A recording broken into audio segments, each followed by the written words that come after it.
The Igbo, sometimes referred to as Igbo, are one of the largest single ethnic groups in Africa. Most Igbo speakers are based in southeast Nigeria, where they make up of almost 21% of the population. They can also be found in significant numbers in Cameroon and Equatorial Guinea. Their language is also called Igbo. The primary Igbo states in Nigeria are Anambra, Abia, Imo, Ebonyi, and Enugu states. The Igbos are also more than 30% of the population in some Nigerian states like Delta State and Rivers State. There are some significant numbers of the Igbo people in Cross River, Akwa Ibom, Kogi, Benue, Bayelsa, and Edo states. Igbo language is predominant in such cities like Onitsha, Aba, Owerri, Enugu, Nnewi, Nsukka, Awka, Umuahia, and Asaba, among others. Igbo origins. There have been postulations of different origins of the Igbo. However, serious studies based on testable facts clarify that the Igbo have lived in their country for tens of millennia. The archaeological findings at Ugwe make an insightful proof of human activities in the theater of Igbo civilization more than 250,000 years ago. Evidence of man-made tools like axe, pottery, and carved stones dug up at the present-day Enugu and Ebonyi states established the credibility of the habitation of Igbo for a very long time. In other words, traditions of Igbo origin favor Igbo genesis in Igbo land. According to Professor Oriji, as well as Ford and Jones, the Isu group of the Igbo nation would appear to be the largest in population and seem to occupy a contiguous stretch of land from the center of Igbo land, expanding to all directions. This implies that the initial Igbo cultural and structural ideas likely evolved from the Isu.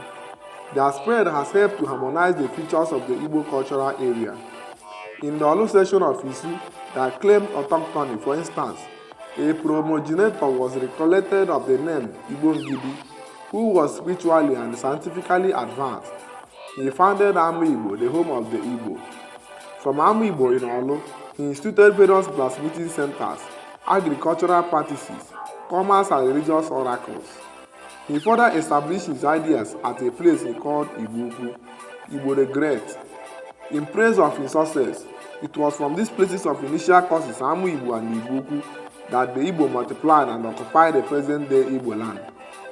It is recollected that Igbo people called themselves Umu Igbo Ngidi, children of Igbo Ngidi, which was shortened to Umu Igbo. Today, Igbo means the people, the language, and the land. Etymologically, the word Igbo connotes human community. With regard to genesis of the Igbo in relation to the original population, stock and areas of initial settlements, and dispersals, four views are worth mentioning. The Amu Igbo view of Igbo origin. There exists the speculation of settlement from antiquity among the Olu and the Isu group.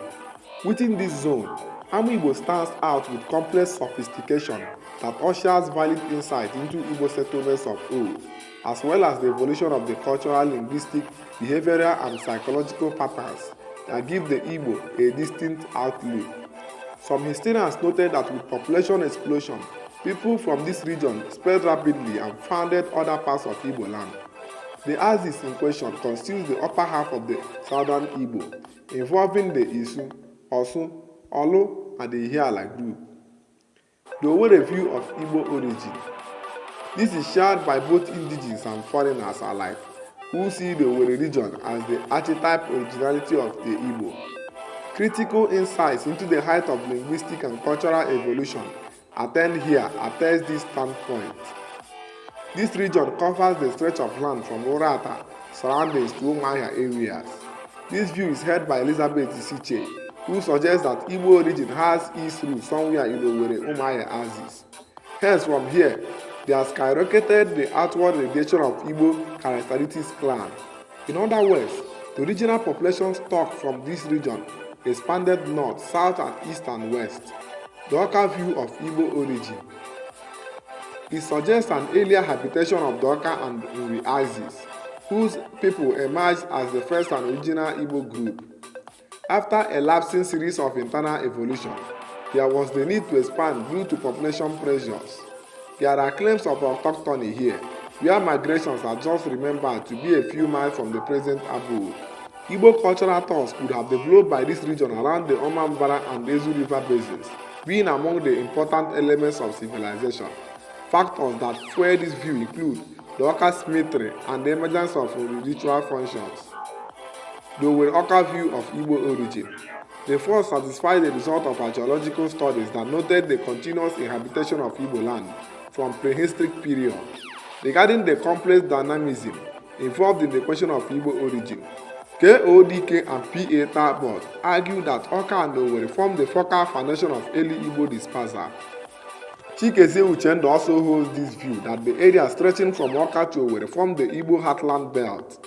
Botanical and anthropological evidence confirm a continuous settlement of the Igbo in Igbo land, with a cultural continuum from the Lithic periods to this day. Uchendu elaborates that the belt formed by Owerri, Oka, Olu and Okigwe divisions constitute this nuclear area of Igbo evolution. People in this area have no tradition of coming from anywhere else. Within this belt, villages are small in area but are very densely populated due to internal subdivisions over long period of habitation and group autonomy. Communities lying outside this core belt make a sharp contrast, where villages are large in areas but scantily populated. In summary, the Igbo are African people who have occupied their land for many millennia, splitting off from other Africans and evolving a distinct system before foreign colonization.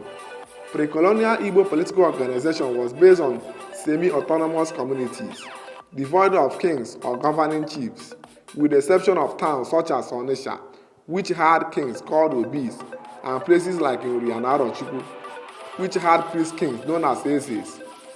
Most Igbo village governments were ruled solely by an assembly of the common people, although title holders were respected because of their accomplishments. They were never revered as kings but often performed special functions given to them by such assemblies. This way of governing was immensely different from most other communities of West Africa and only shared by the Ewe of Ghana. Igbo secret societies also had a ceremonial script called Nsebede. Igbos had a calendar in which a week has 4 days, a month has 7 weeks, and 13 months a year. The last month had an extra day. They also had mathematics called Okwe and Nkpese, and a saving and loans bank system called Isusu. They settled law matters by oath taken to a god. If that person died in a certain amount of time, he was guilty. If not, he was free to go. But if guilty, that person could face exile or servitude to a deity. After the colonization, the arrival of the British in 1870s and increased encounters between the Igbo and other Nigerians led to a deepening sense of a distinct Igbo ethnic identity. The Igbo also proved remarkably decisive and enthusiastic in their embrace of Christianity and Western education. Under British colonial rule, the diversity within each of Nigeria's major ethnic groups slowly decreased, and distinctions between the Igbo and other large ethnic groups, such as the Hausa and the Yoruba, became sharper. The novel Things Fall Apart by Igbo author Chinua Achebe is a fictional account of the clash between the new influences of the British and the traditional life of the Igbo. Instability and Biafran secession. In 1966, a failed coup d'etat by Nigerian army officers, led by an Igbo major, Kaduna Nzogu, resulted in the death of Samadu Bello, the Sadwana of Sokoto, a prominent northern Nigeria of the Fulani ethnic group.